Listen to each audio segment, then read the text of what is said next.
While I was lying in the ICU, too weak to speak, my daughter drained $2.2 million from my account and whispered, "It's better this way."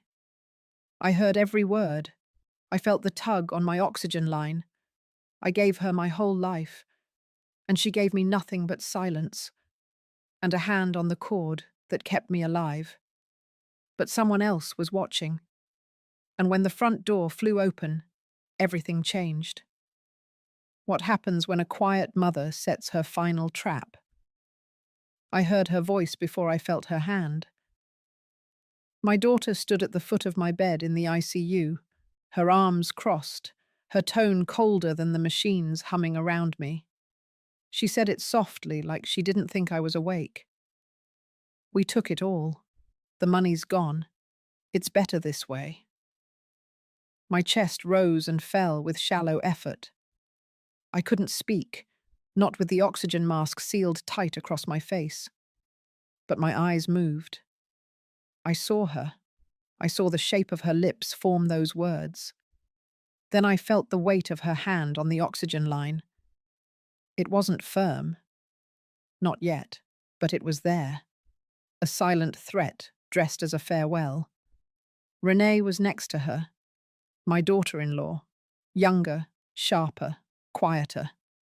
But her smile said enough. It wasn't grief, it was relief, and it sliced deeper than anything else in the room. I'd spent my life saving that money. 2.2 million. I never bragged. I never took a vacation longer than a weekend. That money wasn't for show. It was meant to protect me from exactly this. I gave them everything. Raised Diana without help. Helped cover Renee's student debt. Co-signed their first mortgage. And now, standing over me, they acted like I was a burden they'd already buried. The monitors beeped steady. My pulse gave me away. Diana leaned closer, her perfume a smell I used to like. "Not anymore." She whispered, "Rest now. You won't remember any of this." But I did. I remember everything. They turned to go. Their heels echoed down the hall like punctuation. But just as the door swung, I caught the sound I didn't expect. A shuffle. Then a click. Then the alarm. It started as a soft chime, something only nurses would notice. But I knew that sound. It meant someone had triggered the security override tied to the ICU protocols. And I knew exactly who had set it up. Linda, my best friend, my only real friend. She was the one who helped me set it all up last year. The alert system, the financial flags, the account locks, the backup trustee clause in case something happened. She was the one who noticed when the withdrawals started 3 hours ago. She didn't call me. She called the police. She called Michael. Michael, my son, my quiet one. He hadn't spoken to Diana in months, not since their last argument over what she called my hoarding tendencies. I remembered his words clearly. "If anything ever happens to you, Mum, I won't be the one standing there with excuses. I'll be standing there with answers." And suddenly there he was. The door slammed open, hard, with purpose. Michael walked in, followed by 2 uniformed officers and a man in plain clothes I didn't recognize. Renee froze mid-step. Diana spun around, her face pale. The man in plain clothes spoke first. His badge came out smooth. His voice was steady, no drama, just fact. "I'm with Financial Crimes Division. We need to speak to Diana Caraway and Renee Wallace regarding unauthorized transfers exceeding federal thresholds." Diana stuttered. Renee said nothing. Michael didn't speak either. He walked straight to my bedside, his eyes on mine. He didn't touch the oxygen line. He touched my hand. And that's when the monitor showed it. My heart rate jumped. It was the first time in 3 hours I felt something like safety. The detective began reading rights. Renee whispered something about a misunderstanding. Diana raised her voice. But the words fell apart. The police didn't care. They were here to serve process. Linda arrived seconds later. She had a folder in her hand, thick and labeled. She walked straight to the detective, handed it over, then turned to me. Her eyes were steady. She gave me the smallest nod. I blinked once. She understood. The detective opened the folder and pulled out transaction logs, matched signatures, and printed emails. He asked Diana if she recognized the authorization forms. She denied them. Then he pulled up the bank camera stills. Diana, Renee, sitting side by side at the bank, signing documents, laughing, not once looking at the paperwork. Renee folded first. Her voice cracked. She said she didn't know it was illegal, that it was Diana's idea. Diana turned to her, stunned, then furious. Michael raised his voice, calm but sharp. You stole from her, and you tried to kill her. Renee broke. Diana lashed out. But the officers were already moving. You know, I never thought it would end like this. I thought if I ever lost control of my life, it'd be because of my age, my health, not because of my own blood.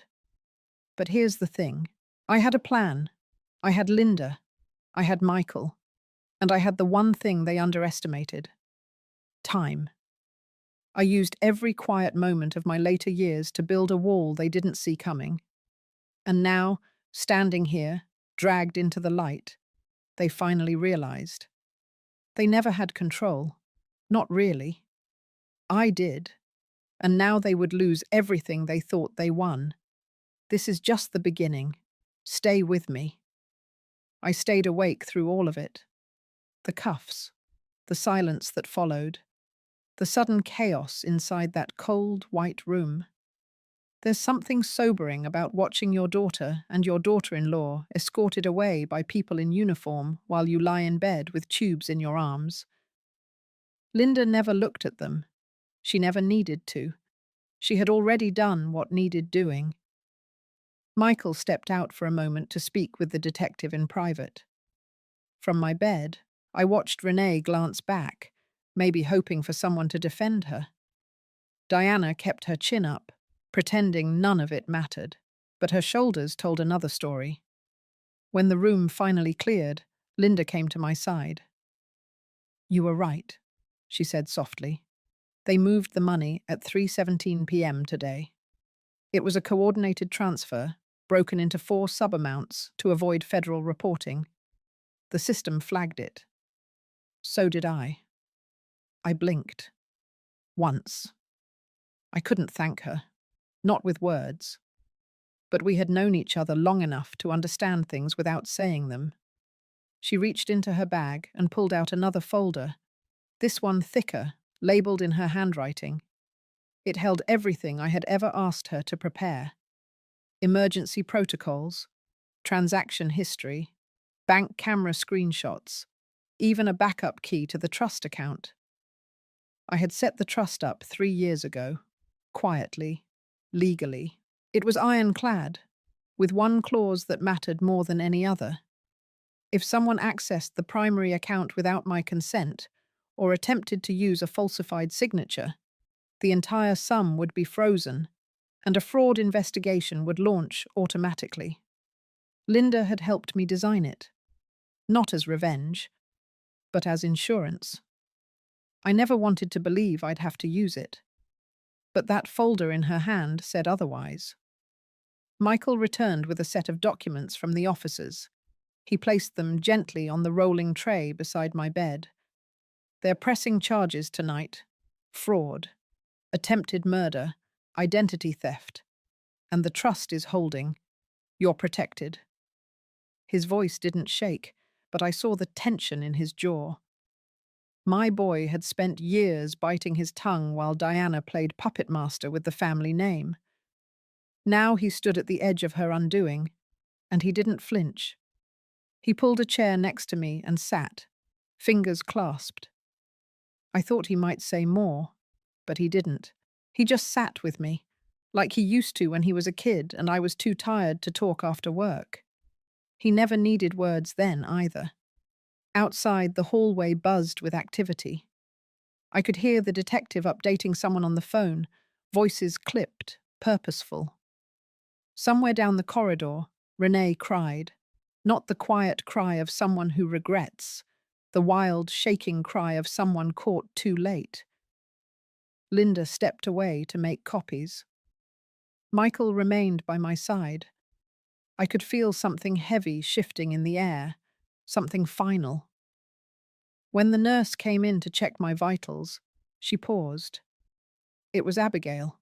Her hands were steady, but her eyes held questions she didn't ask. She adjusted the line, reset the monitors, then looked down at me. "I saw what happened," she said softly.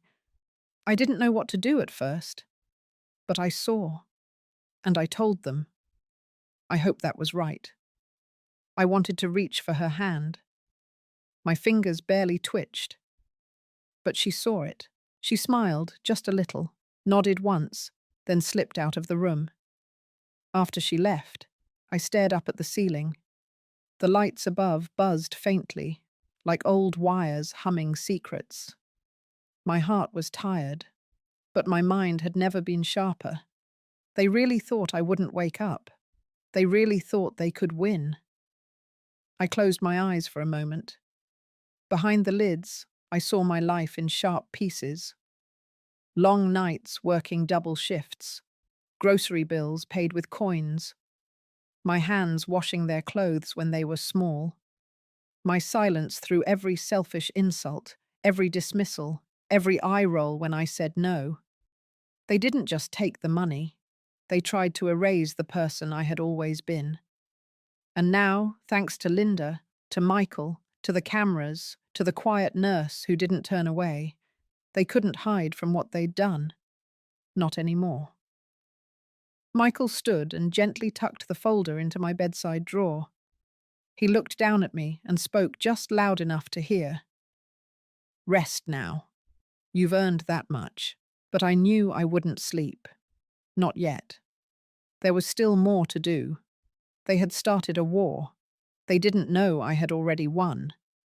The morning after the arrests, the hospital staff avoided my room more than usual.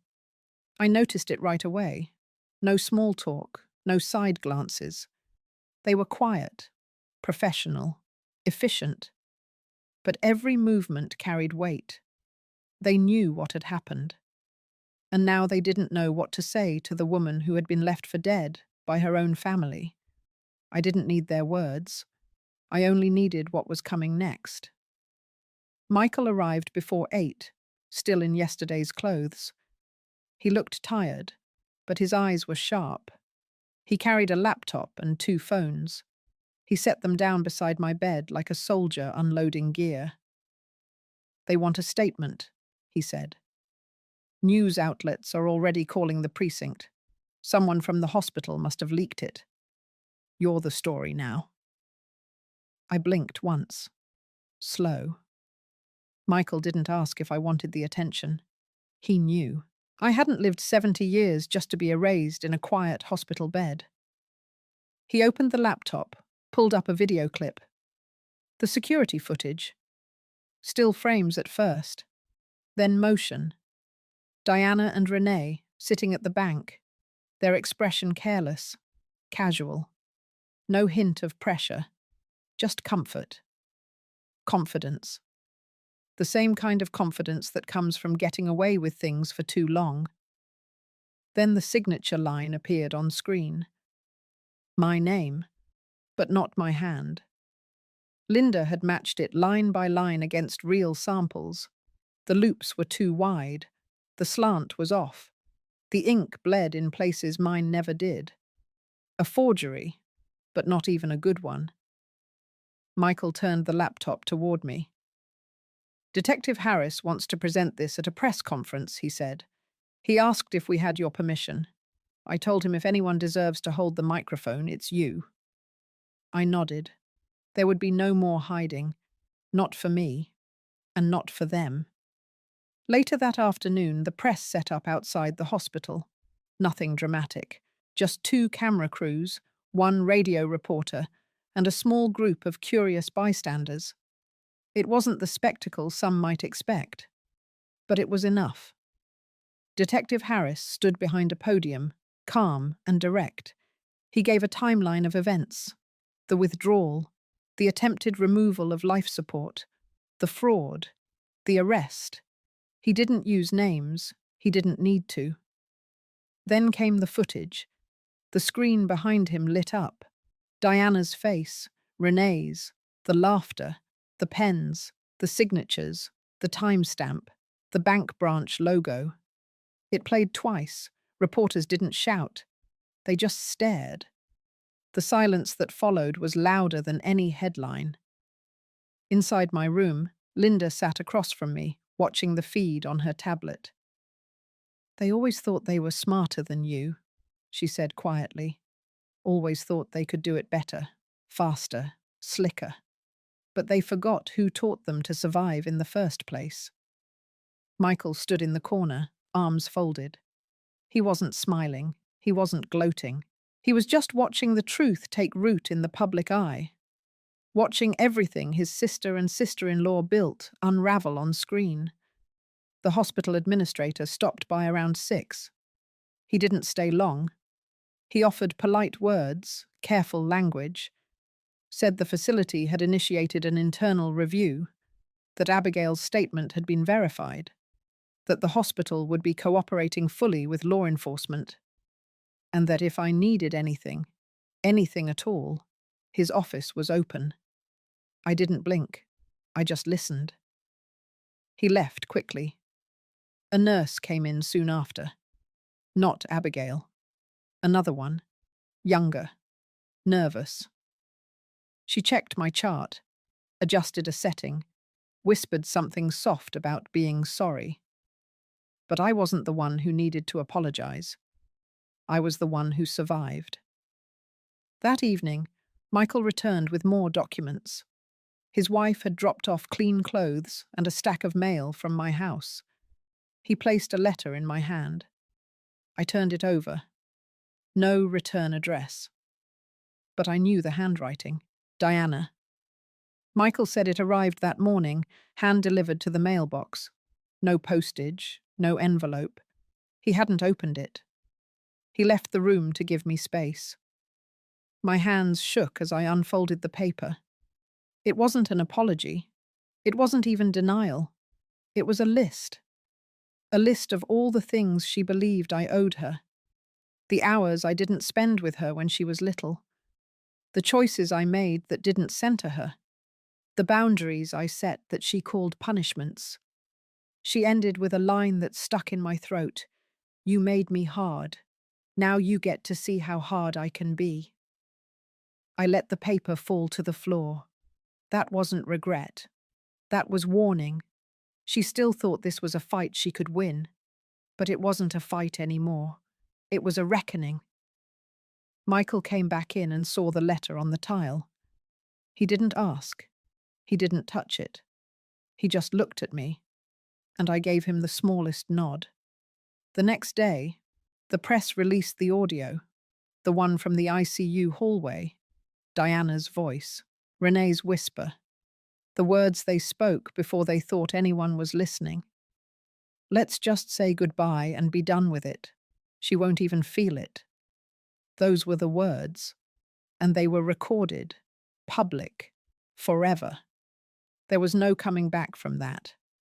By the end of the week, both Diana and Renee had lost their jobs. Their legal counsel released a statement saying they denied all intent to harm, that it was a misunderstanding, a family matter. But the cameras said otherwise, and so did the law, and so did I. They didn't just try to end me, they tried to erase me. And now, every piece of what they did was being stitched back together, not just as evidence, but as history. I was still here, breathing, watching, remembering. And I wasn't finished yet. By the third day, the story was everywhere. Not just local news, not just daytime radio, National outlets picked it up. The headline was short: Elderly mother targeted by daughter and daughter-in-law for $2 million inheritance. The photo they used was an old one of me and Michael. I looked thinner now, but my face was the same. It didn't matter what I looked like. What mattered was that people finally saw what they did. At first, Diana's lawyer tried to manage the damage. He issued a statement calling it a family misunderstanding, said the withdrawal was authorized, that the footage had no sound, that no one touched the oxygen line. But that only made it worse, because then they played the audio. The hospital confirmed the recordings, nurses signed sworn statements. Abigail gave hers without hesitation. Every word they thought no one heard was now fully public. Diana's voice was unmistakable. Renee's laugh was sharp and careless. The lawyer dropped out the next morning. That same day, Diana lost her position at the investment firm. They released a single-line press note. The company holds its employees to the highest ethical standards. Renee's hospital board seat was revoked by unanimous vote. Their names were attached to disgrace. Not tragedy, not scandal, just disgrace. Michael showed me the footage of Diana leaving her office. Reporters lined the sidewalk. Cameras flashed. She covered her face with a scarf like a celebrity with something to hide. Renee never left the house after that, at least not through the front door. But the real collapse didn't happen on TV. It happened at the courthouse. Linda and I had prepared the trust documents years ago, quietly.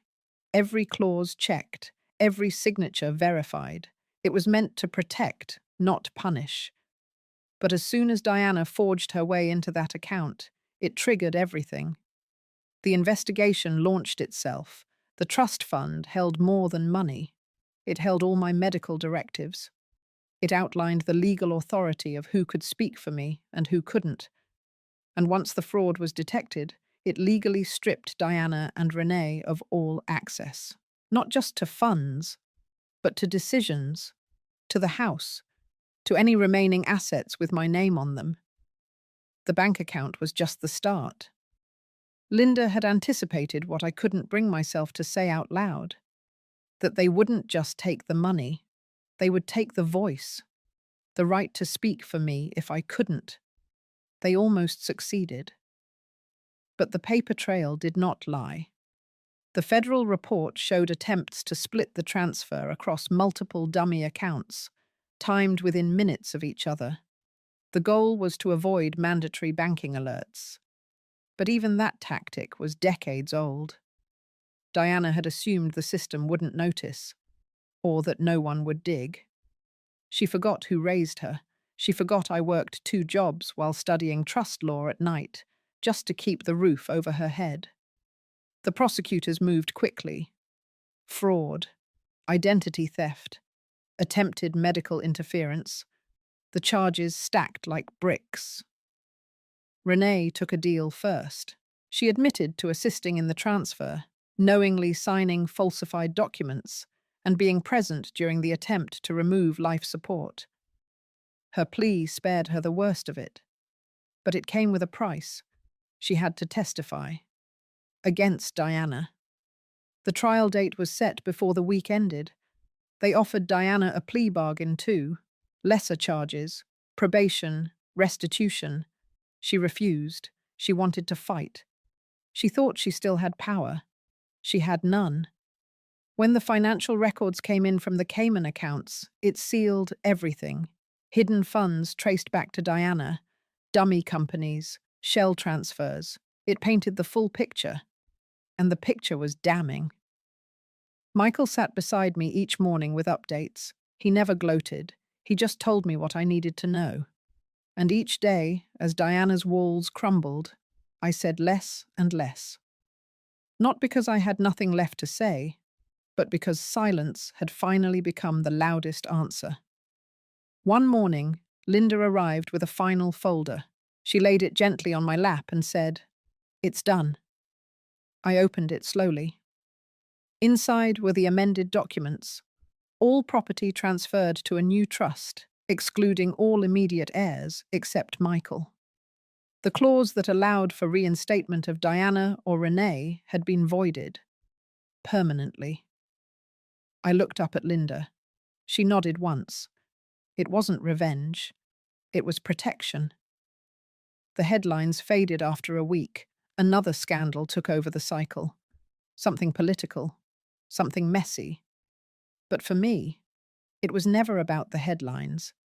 It was about watching the ground fall out from under those who thought I was too weak to stand.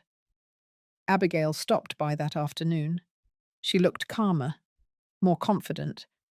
She said she had transferred to another ward, less intense. But she wanted me to know something. "What you did," she said. "It reminded me that people pay attention, that silence isn't the same as weakness." I didn't speak, just pressed her hand. The days passed quieter after that. I no longer needed to defend myself. The truth had done that for me. Publicly, legally, personally. Diana tried once more to send a message through Michael. A note. Apologizing, sort of. Blaming stress, citing misunderstandings, saying she never wanted it to go this far. I didn't read it. I asked Michael to place it in the same folder as the trust paperwork. Let it sit there. Let it rot with the evidence. Renee never reached out again. Her name was no longer on anything. She was no longer married. Her husband filed divorce days after her arrest. It was done. They weren't just removed from my life. They had removed themselves. And now the damage they thought they buried came crashing back on them. Publicly, legally, permanently. This wasn't an ending. This was the reckoning they wrote themselves into. It was a Tuesday afternoon when the knock came. Not the firm kind that warned of uniforms or urgency. This one was softer, hesitant, almost polite. Michael stood near the window and gave me a glance. Not asking, just waiting. I nodded. He stepped out and opened the door. I could hear her voice before I saw her. Diana. It had been weeks. Long enough for the noise to die down in the press. Long enough for the lawyers to settle into the mechanics of what came next. Long enough for everyone but her to understand that this wasn't a misunderstanding. It was a fracture. She stepped into the room slowly, as if afraid the floor might shift beneath her. Her posture was different, shoulders tight, arms locked to her sides, lips pressed together in a line that used to be a smile. Michael left without a word. The door clicked shut behind him. She didn't speak right away. Her eyes moved around the room like she was memorizing the way it looked, or maybe stalling for what to say. I didn't offer her a seat. I didn't invite her closer. I let her feel the distance she had created. Finally, she spoke. "I just wanted to say something in person." I stayed silent. She took that as permission. She said things I expected. That she never meant for it to go this far. That it got out of control. That she made a mistake. That Renee pushed her. That I had always loved Michael more. That the money was just sitting there. That she thought she was protecting the family. Her voice cracked once. She didn't cry.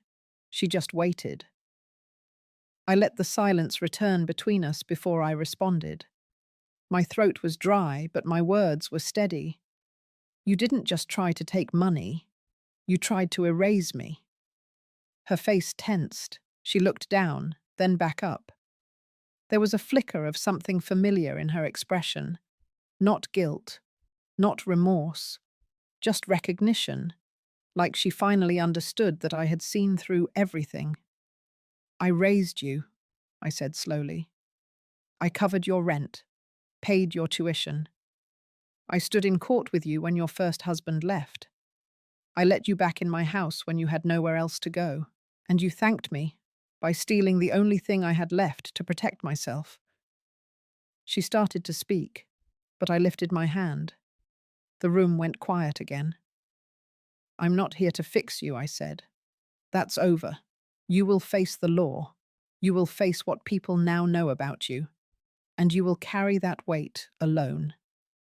Her chin dropped. Her fingers twisted the strap of her bag. She looked smaller than I remembered, not just physically, but somehow less formed, less certain, like the shell she'd built was cracking from the inside. "I don't hate you," I said. "I've never hated you. That would be giving you too much space inside me. But I won't save you from what you chose, and I won't soften the truth for anyone." She looked up, eyes searching. I could feel the silence stretching between us again. This time it didn't hurt. This time it held my boundaries, not my wounds. She took a step back, then another. "You always made me feel like I was never enough," she whispered. "And you made me feel like I was never real," I said.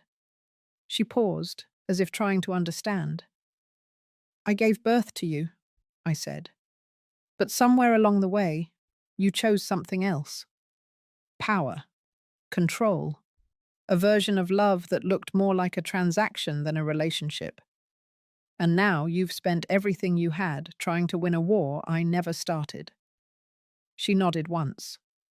Not agreement, just acknowledgement. I stood slowly, careful of the IV line still taped to my arm. My body wasn't strong yet, but I was upright. And she saw that. She saw I hadn't been buried. "You will walk out of this room," I said, "and you will remember today for the rest of your life, because this is the day your mother told you she survived you." Her lips parted, then closed again. She turned without another word and walked to the door. Her hand trembled slightly as she reached for the handle. She didn't look back. When the door closed behind her, I exhaled. Michael came in a few minutes later. He didn't ask what was said. He didn't need to. He looked at my face, then gently picked up the folder that held the final trust papers. He added a sheet. It was a notarized statement, signed by me the day before. It declared that under no circumstances would Diana be reinstated into any estate, any medical directive, or any legal consideration tied to my name. It was final. It wasn't written in anger. It was written in clarity. There is a kind of power in knowing who you are, after someone has tried to reduce you. A kind of stillness that comes from naming what was done and choosing not to carry it further. I didn't hate my daughter, but I no longer defended her. I no longer explained her. I no longer offered her the right to rewrite our story. She had written her chapter, and now I had written mine. The quiet came in slowly, not all at once. It started with the silence of my phone, no more calls from lawyers or hospital administrators. Then the emails stopped. Then the news stopped covering it. The camera crews that had hovered outside the building disappeared. The nurses on rotation no longer paused outside my door to whisper. There were no more court hearings to prepare for, no more headlines, no more decisions to sign under pressure. Just breath. Just the space to think without watching my back. I stayed in recovery for another week. The doctors wanted to be sure the stress hadn't caused further damage. My body needed more time than I had hoped. But for the first time in months, my mind felt unburdened. One morning, Michael came with breakfast, a simple egg sandwich from the place near my old house. He didn't say much. He just unwrapped it, cut it in half, and placed the plate beside my bed. His hands still moved with the quiet grace of a son who had learned how to sit with a mother who didn't speak unless she meant to. I ate slowly, watching the sun shift across the blinds. When I was done, I looked at him and said, "It's time." He knew what I meant. 2 days later, I was discharged. Linda picked me up herself. She brought the old car she and I used to drive up the coast when we were both younger. It smelled the same, like vanilla and dust, and the faintest trace of peppermint gum. As we pulled away from the hospital, I didn't look back. There was nothing there I needed anymore. No weight, no memory that hadn't already been sorted through and laid to rest. We drove in silence until we reached the edge of town. She glanced at me once, then asked where to. I gave her an address, not my house, not Michael's. It was the local women's centre, a small building near the library painted blue and white. It was where women my age came when they had no one else to call. Widows, divorcees, survivors of long, invisible wars. They came for food, for guidance, for someone to say, "You still matter." I had been donating in small amounts for years, quietly, nothing anyone would write about. But this time was different. Inside the centre, I met with the director, a woman in her 50s named Carla, kind face, firm hands. She had heard what happened. She didn't bring it up. I handed her the folder myself. Inside were the papers finalizing the transfer of my remaining estate into a fund for women over 60 who needed legal support and transitional housing. It included the house Diana had once tried to claim, the vacation property she never knew I still owned, and the trust that now held the rest of the 2.2 million. I told Carla the name of the fund, the Helen Caraway Foundation for Dignity in Aging. She didn't say much, just reached across the desk and held my hand. Later that afternoon, I sat in the garden behind the centre. It wasn't big. A few benches, some overgrown rosemary and patches of lavender. But it was quiet, and it held peace the way certain places just do. Michael met me there. He brought Abigail. She had transferred to another unit, but she hadn't stopped checking in. She said watching what happened reminded her that no one is too old to fight back, that people still pay attention, that kindness matters, but so does truth. I looked at her and saw something I hadn't noticed before.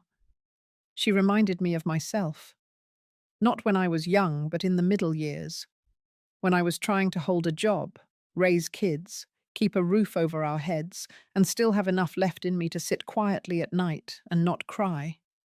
The years no one ever talks about, the ones that wear you thin and harden your smile. Before they left, she leaned in and whispered, "Thank you." I nodded. When the sun dropped lower, I stood up. My body still moved slower than before, but each step felt deliberate, measured, earned. Linda met me at the curb.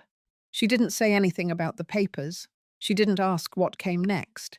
She just opened the car door and waited. As we drove back, I looked out the window at the familiar roads. I thought about all the years I had given, thinking love was the only currency that mattered.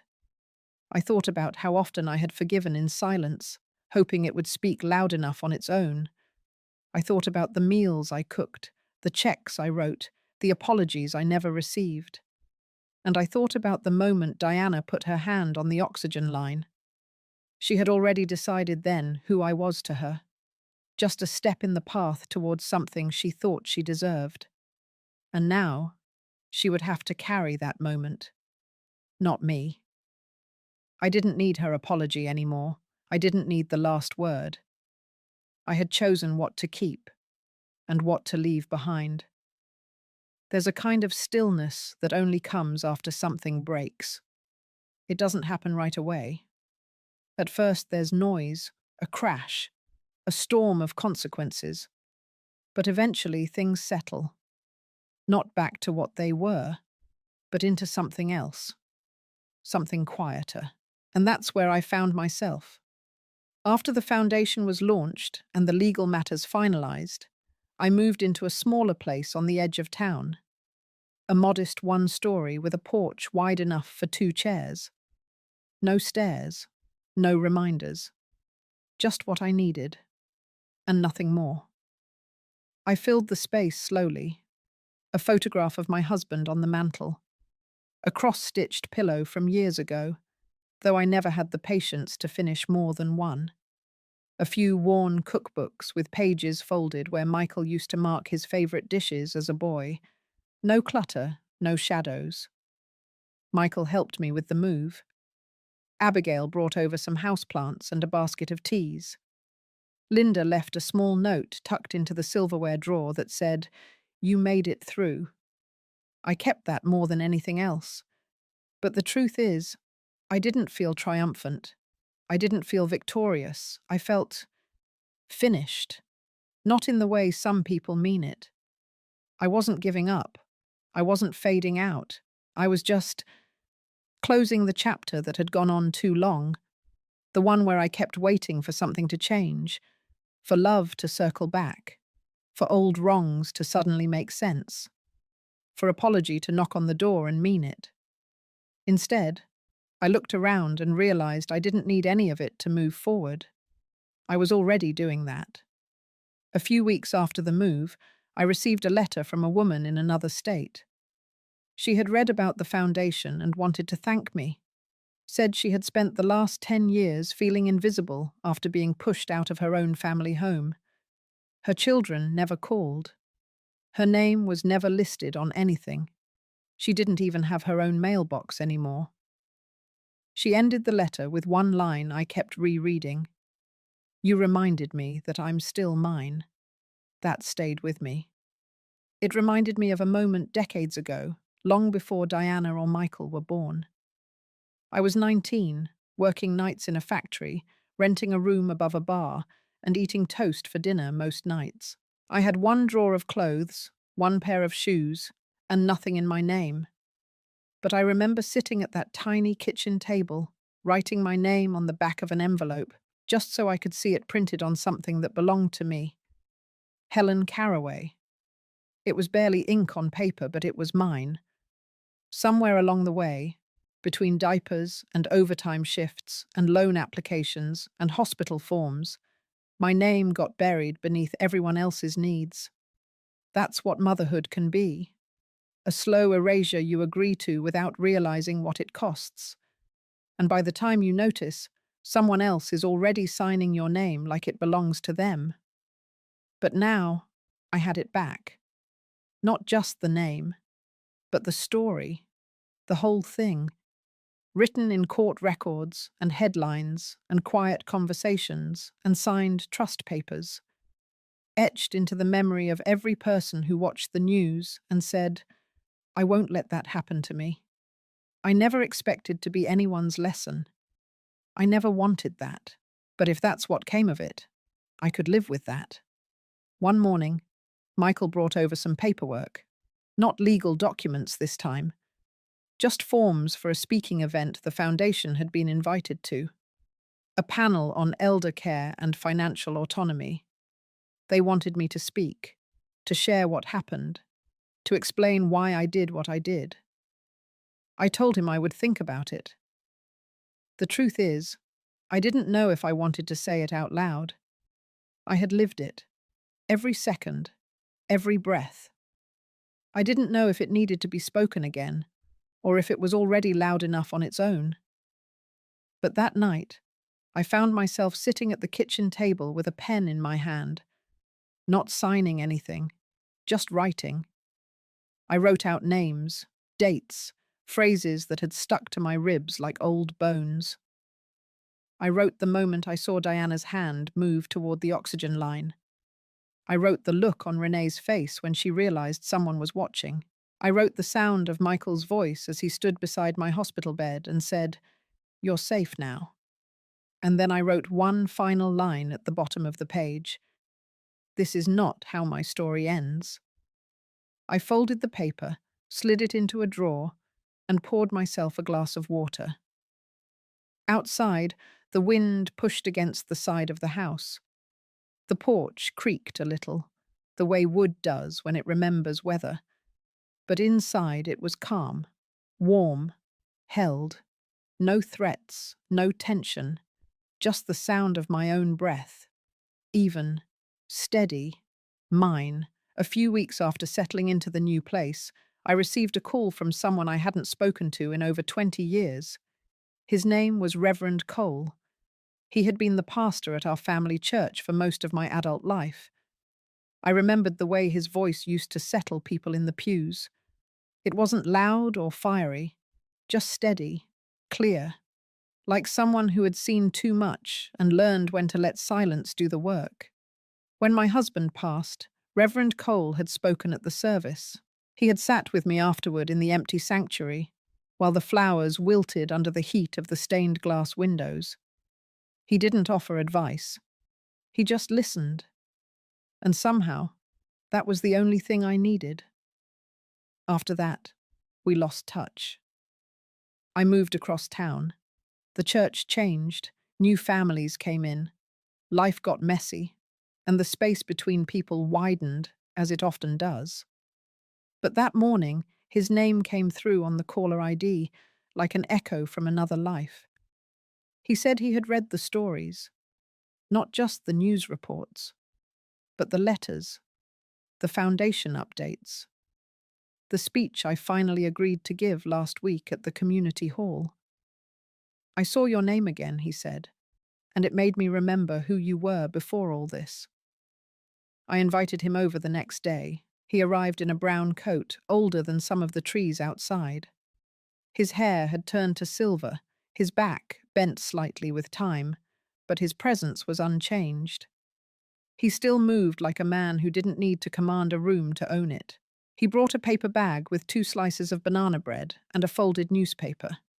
He said the bread was from a new widow in his congregation who insisted he share it. The paper, he admitted, he brought just out of habit. We sat on the porch. The breeze tugged gently at the wind chimes. No one rushed to fill the silence. Eventually, he looked at me. "You always held yourself like someone who knew how to wait for the right moment," he said. I sipped my tea, then replied, "I waited too long for some things, but I'm not waiting anymore." He nodded. "That's why I came." He pulled something from the inside pocket of his coat. A letter, handwritten, addressed to him. The handwriting was familiar. I couldn't place it at first, but something about the way the letters curled at the edges stirred something in me. He laid it on my lap. "It's from your daughter," he said. I looked at him, not in shock, not even in anger, just with a quiet question I didn't speak aloud. He answered anyway. "She wrote to me 2 weeks ago, asked for guidance, not forgiveness, not advice, just a place to speak without being judged."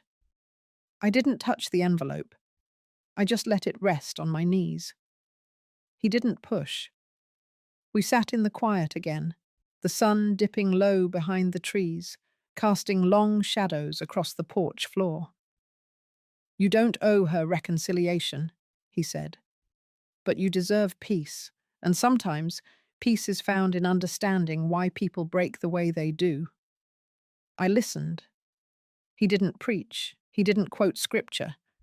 He spoke like a man who had buried too many people with words left unsaid. He told me about a woman who had stolen from her sister after their father died, about a son who had forged his mother's name on a home loan, about the ways families can wound each other with precision because they know exactly where to strike. He didn't tell me to forgive. He didn't ask me to forget. He simply said this: "You survived what was meant to end you. Now you get to decide what kind of silence you carry from here on out." That stayed with me. When he left, he didn't shake my hand. He placed it gently on my shoulder. Just once. Just enough. I sat there long after his car disappeared down the road. I didn't open the letter. Not that night. Not the next day, either. But I kept it on the table beside my bed. Not because I needed to read it, but because I needed to know I had the choice. For once, the decision belonged to me. And that, more than anything she could have written, was the beginning of my healing. The town didn't change overnight. The roads still cracked after the frost. The corner store still closed early on Sundays. The mail still came late, especially when it rained. But there was a shift. Small at first, easy to miss unless you knew what to look for. It showed up in the way people greeted me, not out of pity, not with the polite eyes of someone avoiding discomfort. It was different. They looked straight at me, nodded with a kind of quiet acknowledgement. Some of them didn't say anything at all, but the silence was no longer avoidance, it was respect. It happened again at the grocery store. A woman about my age, maybe a few years older, stood behind me in line. She wore a faded red cardigan and carried one of those canvas totes with hand-stitched patches on the sides. When I turned to step forward, she touched my elbow gently. "I saw what you did with the fund," she said. "You made room for the rest of us." I didn't have a reply, just a nod. Later that week, Linda forwarded me an email. It was from a county in another state. Their community center wanted permission to model their new grant program after our foundation. They had read about it in a piece published by a non-profit magazine focused on aging with dignity. The article included my name, a photo I didn't know they had taken. Me, sitting in the sun outside the women's center. Not smiling, not frowning, just there, real. I gave permission, of course, but I asked them to remove the picture. The story was enough. At the Foundation's next board meeting, Carla said something that stayed with me. People are showing up differently now. She meant the clients, the women who walked through those doors with folders clutched to their chests, afraid of being turned away, ignored, or dismissed. They came in taller now, still scared, still unsure. But something had shifted. It was as if they had seen one of their own survive something they never thought survivable. And that survival had become permission. The Foundation saw a spike in applications that month, not just for financial help, but for volunteer work. Women who had been silent for years stepped forward. Some offered to teach basic finance. Others wanted to start support groups for legal navigation, medical advocacy, or estate planning. They didn't want to just receive. They wanted to participate. That was what healing looked like. Not a single moment of triumph, but a slow, stubborn return to dignity. At the next community dinner, I sat beside a woman named Lorraine. She had just turned 70 and had spent the last 10 years living with her youngest son and his family. She told me, without flinching, that she had recently moved out after realizing she wasn't wanted there anymore.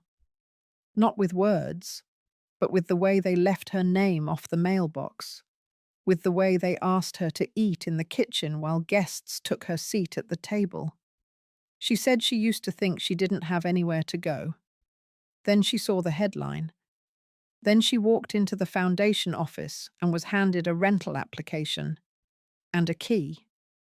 She didn't cry when she told me. Neither did I. We just sat there, two women who had once been made small by the people they loved most, now speaking to each other like equals. That night, after I returned home, I sat on the porch for a long time. The stars were out, not bright, but enough. The wind carried the sound of dry leaves scraping across pavement. A soft, steady rhythm that reminded me of everything I had lived through, everything I had left behind. I thought about the letter still in my drawer, still unopened, still untouched. I thought about Reverend Cole's words, about the silence we carry, about the ones we choose. I had made my choice, but it no longer sat heavy in me. It didn't eat at my nights or steal from my mornings. It was just there, part of the landscape now, like the oak tree near the sidewalk, big, quiet, unmoving. The community didn't change because of what happened to me. It changed because I chose to speak when I had been expected to stay quiet, because I chose not to shrink, and because once I stood, Others realized they could too. That is what they never expected, not just my survival, but my insistence that it meant something. The first time I stood in front of a group and spoke into a microphone again, it wasn't planned. Carla had asked me to attend the monthly gathering at the community centre. She said some of the new residents wanted to meet me, but she didn't say anything about speaking. I wore a navy cardigan and slacks, nothing formal, just something comfortable that didn't draw attention. The chairs were already filled when I arrived. The room was warm, not from temperature, but from presence. Older women sat next to younger ones, some with their hands folded tightly in their laps, others with arms crossed over guarded hearts. No one looked at their phones. No one looked away. They were waiting for something real. Carla welcomed them with a short introduction. Then she turned to me. She said only this: "Helen, would you like to say something?" I didn't prepare. I didn't carry notes or outlines or rehearsed phrases. I simply stood. I looked at the faces in front of me. Then I spoke the truth. I said I knew what it was to be betrayed in the quiet. Not the kind of betrayal you can point to, but the kind that grows over years. I said I understood the exhaustion of giving and never hearing thank you. I said I didn't have answers, but I had questions that took me a lifetime to ask. And I said this: there is no shame in starting over. The room stayed still, and that was enough. Afterward, a young woman named Mel approached me. She couldn't have been older than 30. She wore worn sneakers and had dark circles under her eyes that looked like they hadn't faded in years. She told me her mother had been silenced by a family who said she was difficult, dramatic, and ungrateful. Her mother passed away with no estate, no recognition, and no voice. Mel said she didn't want the same for herself. She asked how I had known when it was time to speak up. I told her I didn't know. I just knew it hurt more to stay quiet. She nodded once, then left. That night, I walked home alone. The wind had picked up. Leaves scattered across the sidewalk in little dances. The streetlights cast long, trembling shadows. And I realized something I hadn't named before. For the first time in my life, I trusted my own footsteps. It's a strange thing to admit, that even after decades of motherhood, marriage, work, and sacrifice, I still hadn't fully trusted myself. I trusted others to define me. I trusted their versions of me more than my own. The good daughter, the responsible wife, the steady employee, the quiet mother. But I never trusted the part of me that said no, or the part that said enough, or the part that questioned if silence was really love. Now that voice was louder, not angry, just certain. A few days later, Michael visited with his youngest. Her name was June. She was 6, with a lopsided braid and a front tooth missing. She carried a picture she had drawn in school. It was a house with a big tree, a swing, and a woman with grey hair standing in the doorway. She told me it was me. I looked at Michael. He said June had heard parts of my story from her mother. They hadn't hidden it. They told her the truth in pieces small enough for her to carry. I asked June what she wanted to be when she grew up. She said brave, not rich, not pretty, not famous, just brave. She didn't say it to please me.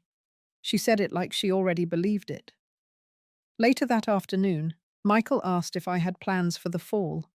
I told him I was thinking of teaching again, not at a university or school, just informal workshops at the centre, estate planning, financial literacy, legal advocacy, things no one teaches women until it's too late. He smiled. Then he asked if I felt like myself again. I thought about that for a long time after he left. The truth is, I didn't feel like the old me. I felt like someone new, someone rebuilt, not restored. There was a time when I measured myself by what I had given, how much I could absorb, how much I could endure without falling apart. Now I measured myself by what I protected, what I preserved, what I reclaimed. I had trusted people who used my silence as a path to power.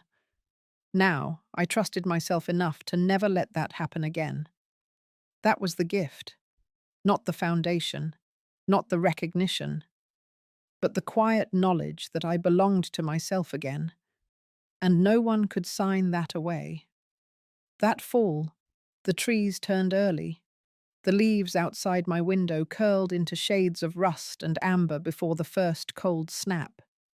Every morning I sat with a blanket over my knees and a mug in my hands, watching the same breeze scatter the season across the lawn. I let it pass without rushing it. The work at the foundation continued. Carla kept me updated, but I took a step back. Not because I was tired, not because I wanted out. I just knew the story was moving forward now, even without me at the center of it. I had passed the torch without ceremony, and somehow that felt more honest than a speech. Linda stopped by once a week. She brought news from her end of town, pie from the co-op bakery, and the same wry smile she'd carried since we were both 20-something women with opinions no one wanted to hear. We didn't need to talk much. Our silences had their own language by now. She stayed an hour or two, then left without dragging out the goodbye. Michael came by on Sundays. June sometimes brought drawings, sometimes brought her own small questions, the kind that don't always need answers. She sat next to me on the porch one afternoon and leaned her head against my arm.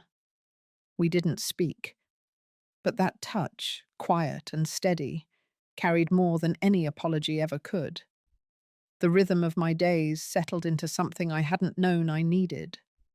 Peace, but not the kind that comes from things being over. It was the peace of knowing I had come out the other side without needing to prove anything anymore. And yet, there were nights when the quiet stretched too far. One of those nights, I had a dream. In it, I stood in my old kitchen, the one from the house I raised my children in. The wallpaper was still peeling in the corners. The stove hummed low, just like it used to when I left the oven on for warmth. But the room was empty. No clutter, no voices, no smells of stew or coffee or cinnamon toast. Just me. And across from me, a chair, not facing me, just sitting there.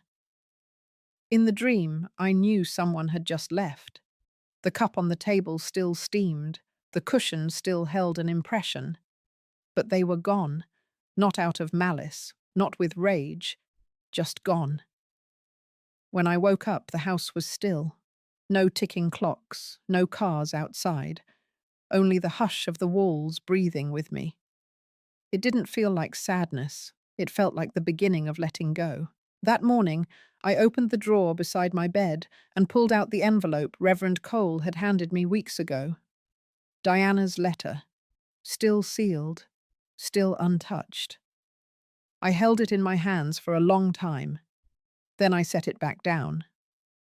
I didn't need to read it. There was a time I thought closure had to be earned by finishing every sentence, by hearing every excuse, by revisiting every moment. But that time had passed. What I had now was not closure. It was clarity. And it didn't come from understanding her. It came from understanding me. I had given enough of my breath to things that didn't breathe life back into me. So I stood, slowly, letting my legs warm beneath me. I folded a shawl across my shoulders and stepped out onto the porch. The morning light was soft, not fully awake yet, like a child stretching before the day. I sat in my chair, closed my eyes, listened to the breeze move through the trees, and let everything else pass. The winter that followed came early and quiet. Frost lined the porch railing before Thanksgiving. Michael offered to install a new heater, but I told him not to worry. The small one I had worked just fine. I liked the way it hummed, like an old friend still trying its best. I didn't need much, just warmth, a cup of tea, and the quiet company of my own thoughts. The days shortened, the light slipped in slower and left faster. But I didn't feel the usual loneliness that creeps in when the shadows come too soon. I had learned to live in the soft hours, to trust them. That December, the community centre held a small gathering. They called it a celebration, but it was really something gentler than that. Just women from different walks of life sharing soup, folding donated blankets, and passing stories like small gifts no one asked for, but everyone needed. I sat near the window, watching June colour on the floor while Carla read aloud from a local paper. The foundation had been listed in a year-end feature as one of the most impactful new programs for elder justice. The photo accompanying the article was one I had finally agreed to. A side profile. Soft light. Me holding a folder, eyes forward. I didn't recognize myself at first. Not because of how I looked, but because I no longer saw the woman who waited for permission to take up space. After the event, I walked home slowly. The sidewalk glittered faintly with leftover frost. Each step left a print that would fade before morning, and I thought to myself, that's enough. Not every mark has to last to matter. Back in my kitchen, I pulled out a small notebook. I wrote one last entry. Not a letter, not a statement, just a line. I leave behind this version of me, not in anger, but in peace. I didn't sign it. I didn't need to. I knew it was mine. A week later, I prepared a small box for June. Inside was my mother's silver locket, a photograph of her as a child, and a note written in even strokes. Be brave, but also be soft. Your strength is not in what you carry, but in what you choose to let go of. That was the last thing I wrote, because sometimes the most important part of any story is knowing when to stop speaking and simply let it breathe. What I leave behind isn't just money. It isn't just property or paper. It's a path, lit by every moment I thought I wouldn't survive, and still did. And now, it belongs to someone else. If this story reminded you of a moment when you had to stand alone or find your voice after being silenced, you're not alone. Healing does not always look like justice, but it often begins when we tell the truth. If you know someone who needs to hear this, feel free to share it. And if you've ever been made to feel small in your own story, I hope this reminded you that you still hold the pen. Thank you for spending time with me. Until next time, be kind to yourself. You deserve it.